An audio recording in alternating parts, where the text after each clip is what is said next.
A big concern in this kind of weather, the injuries that cold, snowy, and slippery conditions can cause. And frostbite will be a risk as the temperatures drop. Dr. Max Gomez is here now to tell us there are some other injuries you may not think of that could be life-threatening as well. Doctor. That's right, but to prevent frostbite or frost nip, you should cover as much skin as possible and don't stay outside for more than a few minutes at a time.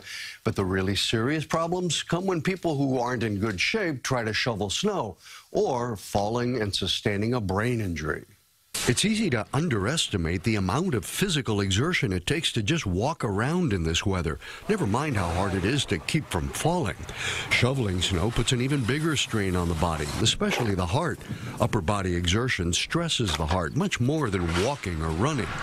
If you have any underlying heart issue, do not shovel snow. Trouble is, many people don't know whether they have a heart problem, so watch for these signs. And remember that women don't always have the same symptoms as men.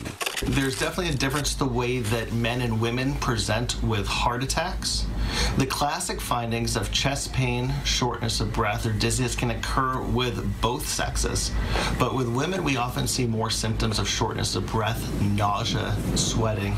And so we want to make sure that any symptom that's occurring that's outside of your normal feeling, you have evaluated.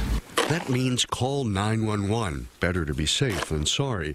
The other health concern is falls. Slippery conditions can mean broken bones, especially wrists, as you try to break your fall. But the bigger worry is hitting your head.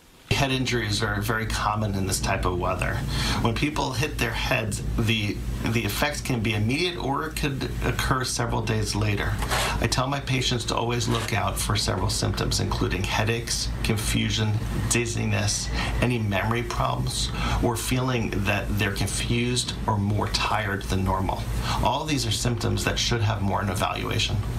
As always, prevention is the best approach. Try to stay inside as much as possible. But someone has to shovel that sidewalk or driveway, and that's where hiring young, strong teenagers with shovels makes a lot of sense. Or get a snowblower if you can afford it. Just keep your fingers away from the blades. That's another common winter injury. Ooh, call the teenagers. It works. Oh, that's right, works exactly. Well, you know, Lonnie's been warning us all day that the temperatures are just going to drop tonight. So how can we protect ourselves from frostbite and the whole bit tomorrow? Yeah. Frostbite is a little unusual in urban areas. Frost nip is a little more common, and that's mostly covering any exposed skin. That's the important thing, and don't stay out very long.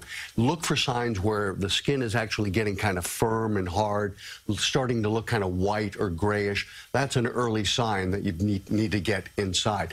Don't rub snow, don't rub the tissue, because that's how you can actually damage the skin. It's starting to freeze. If you rub it, that's where you're going to hurt it some more. Get inside. Don't put anything like hot water on it, because then you'll burn yourself. Get inside and get warm. That's the best way. You bet. All right, Doc, thank you.